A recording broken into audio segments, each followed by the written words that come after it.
Hi everybody and welcome back to the channel again today.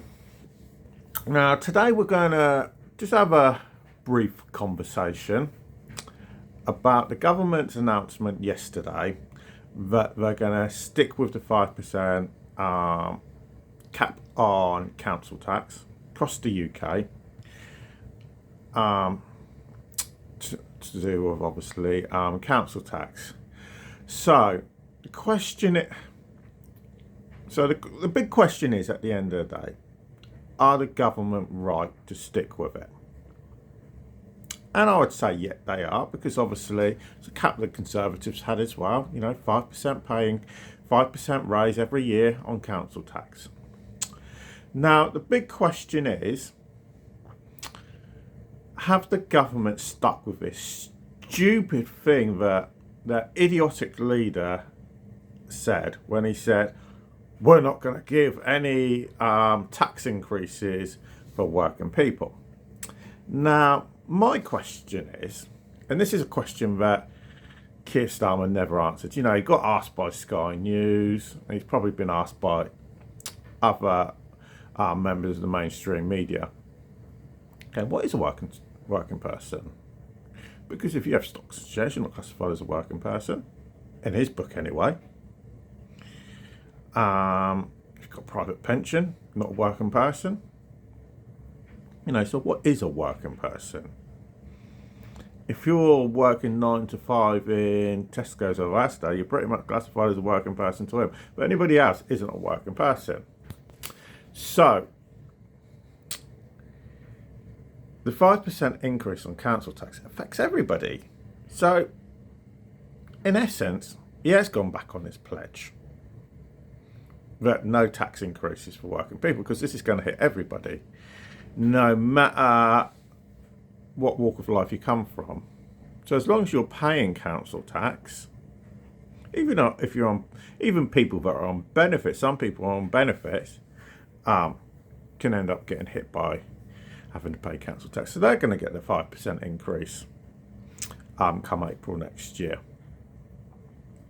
So I've got two questions. One, is he right to keep the 5% increase, or should he have lowered it? Should he have increased it? Because it hasn't been great for local councils up and down the country, probably over the last 10 to 15 years, if not longer. And the second question, and this is one Keir Starmer's not going to like, so he can come and moan to me if he wants, and come and slate me if he likes. He's always welcome to give me a call or send me a message. My email address is on the page, so he's more than welcome to give me drop me an email, and I will respond to you, Keir, if you are listening. Doubt he is listening.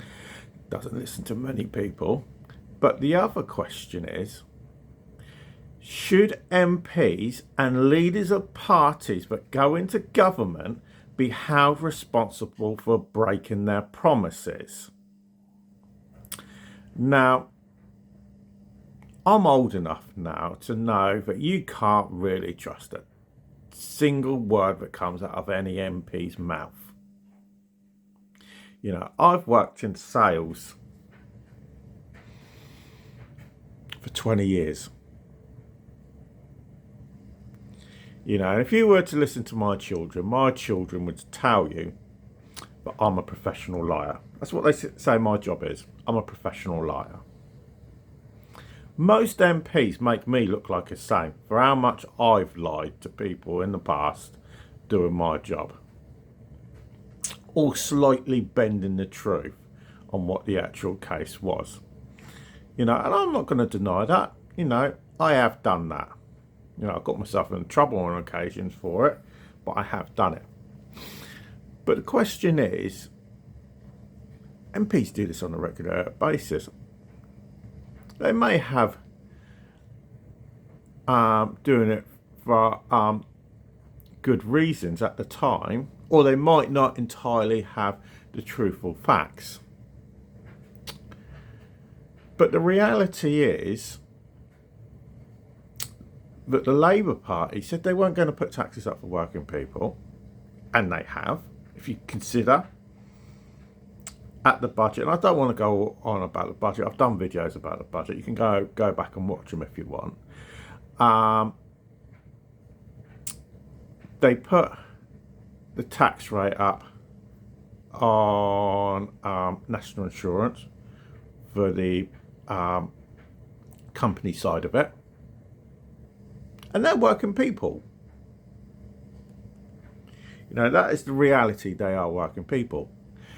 They've now put the tax, they're going to put the council tax up. I appreciate it was already there. Okay, and the councils do know the money.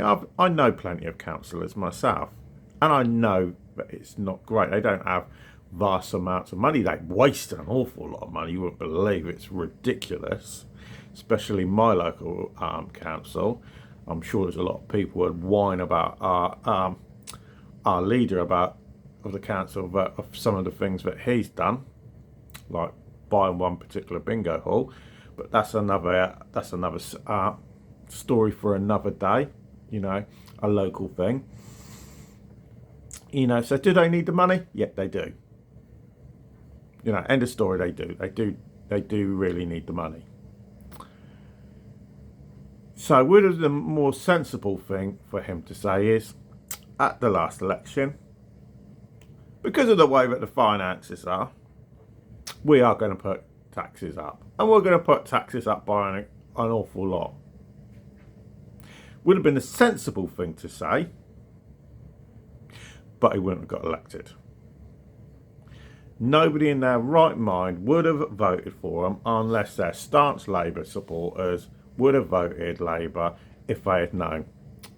But they were going to put taxes up. So the question is, should politicians nowadays be held accountable, especially if they lie to the electorate?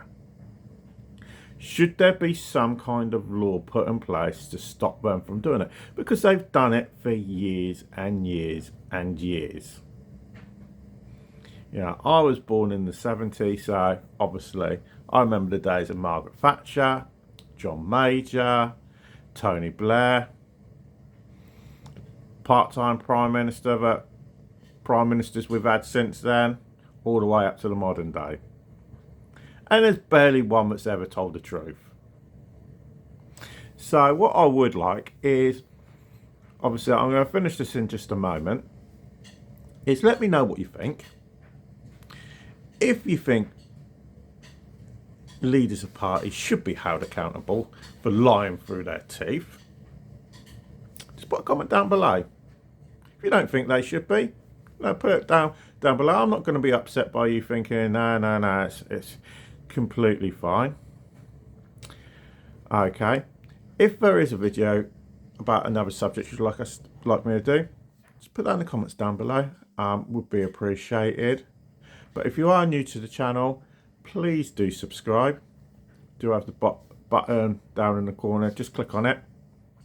Okay, but for now, thanks for listening, and we'll speak to you again a bit later.